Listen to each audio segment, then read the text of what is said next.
Alors, bonjour tous ceux qui me suivent sur cette chaîne dédiée entièrement au domaine des mines.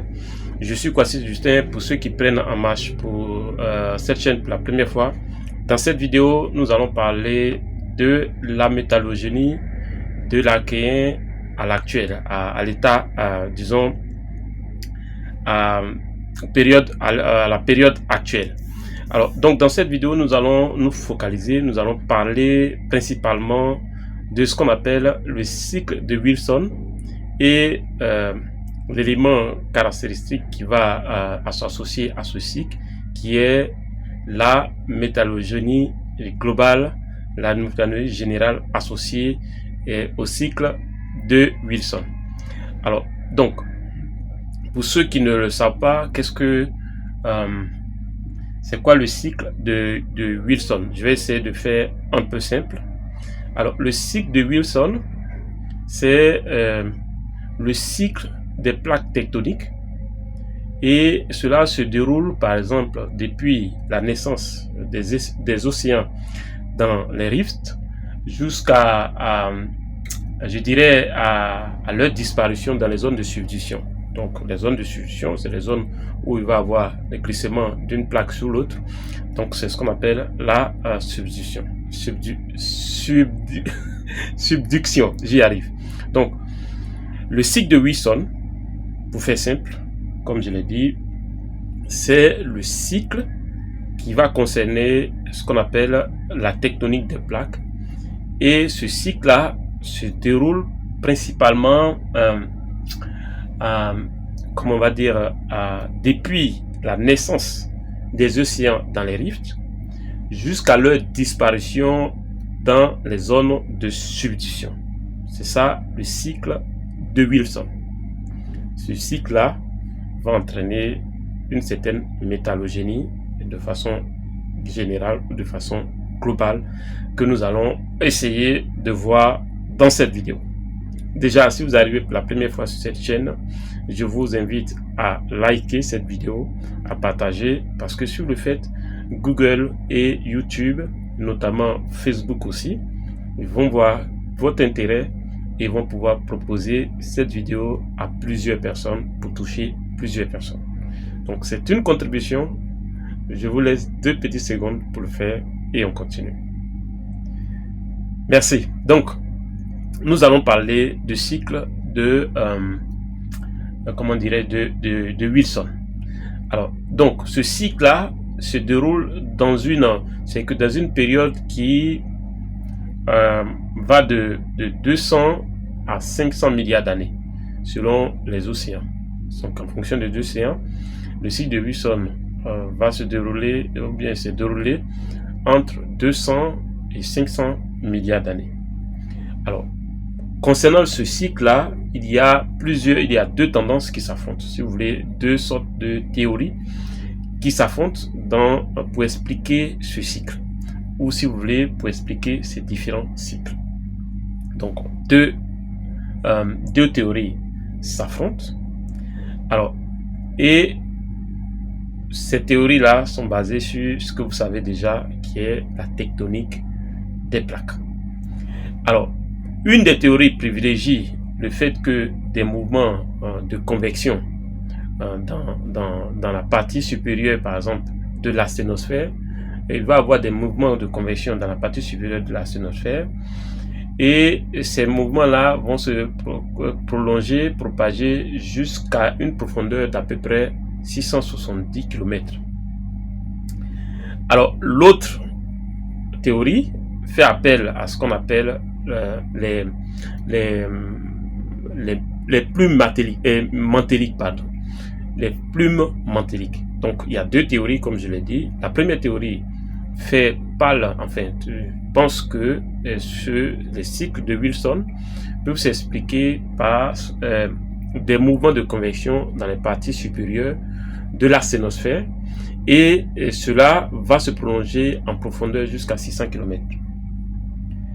L'autre tendance dit qu'il explique le cycle de Wilson par le fait que par ce qu'on appelle des plumes mantéliques Et cela va mettre en jeu ce qu'on appelle les processus magmatiques qui vont être plus profonds, qui vont descendre jusqu'à la limite manteau-noyau.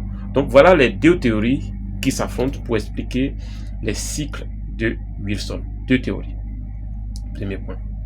Alors, donc, quand la deuxième théorie qui parle de processus magmatique plus profond, qui va s'étendre, qui va descendre jusqu'à la limite manteau-noyau.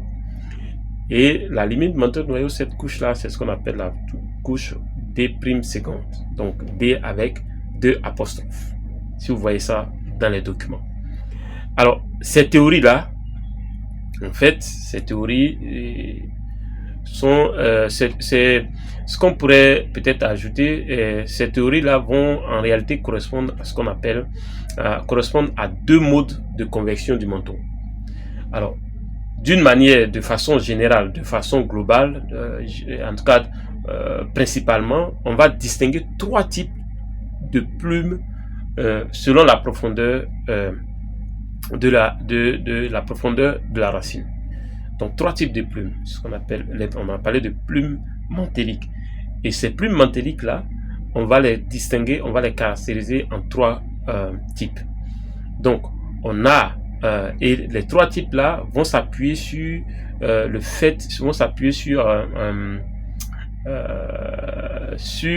la profondeur de leur racine. Donc premier type de plumes, on a ce qu'on appelle des plumes primaires qui vont avoir pour origine la couche D' seconde. Et on a aussi des plumes secondaires qui sont issues en fait des sommets des dômes de plumes mantéliques.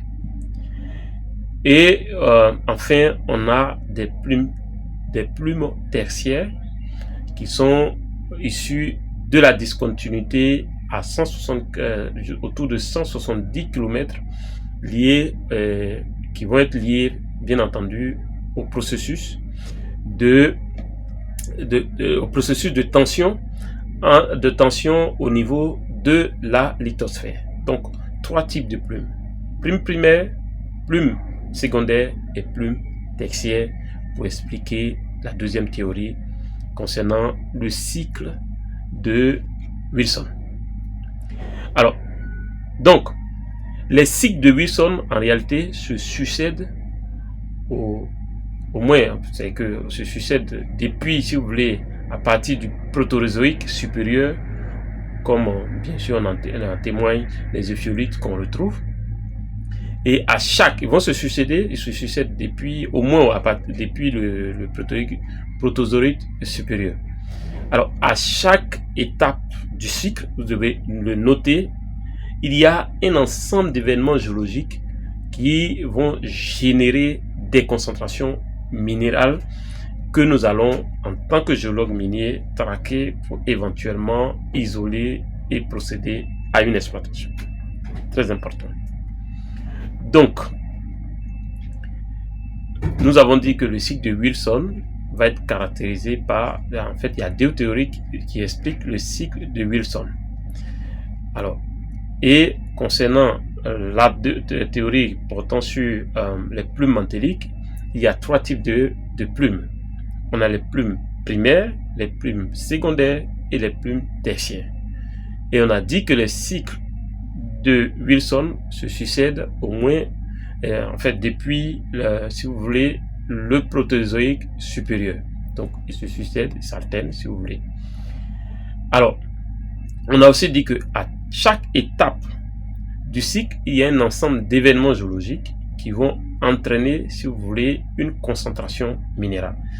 Et nous, en tant que géologues miniers, ce qui nous intéresse, c'est cette concentration minérale que nous allons isoler et éventuellement aboutir à la construction et à l'exploitation d'une mine.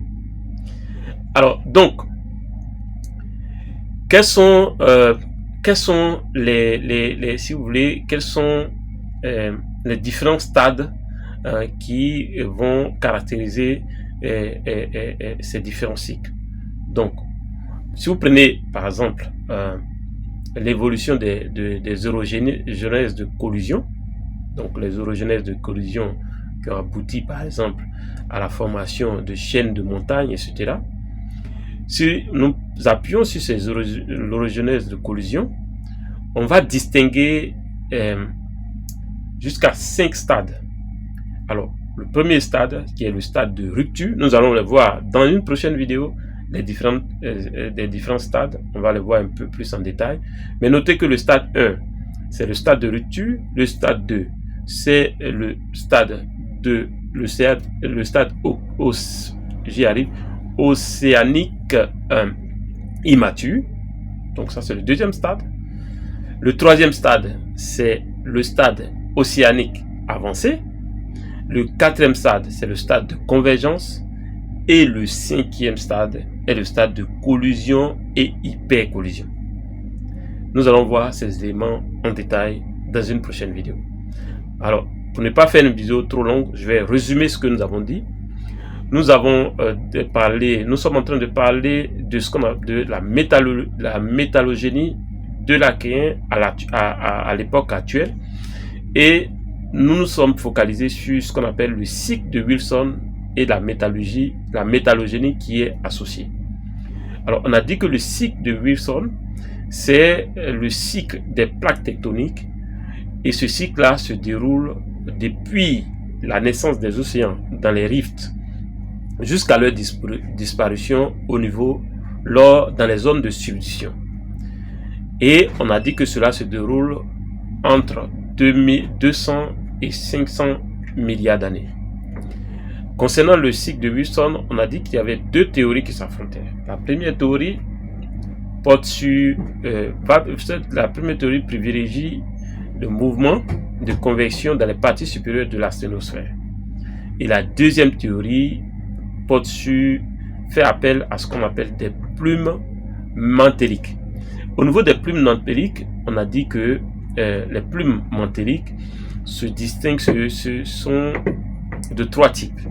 On a les plumes mantéliques primaires, les plumes mantéliques secondaires et les plumes mantéliques tertiaires.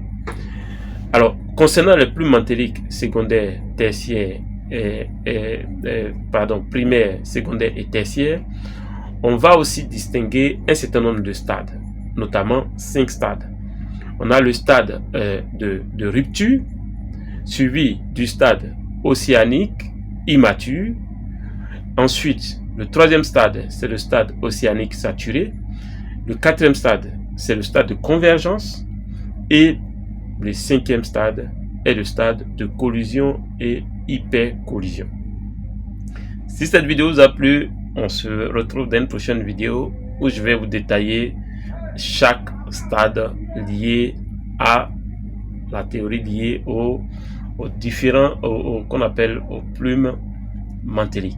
Si cette vidéo encore une fois vous a plu, faites-moi un gros like, partagez au maximum et on se dit à la prochaine vidéo. Ciao.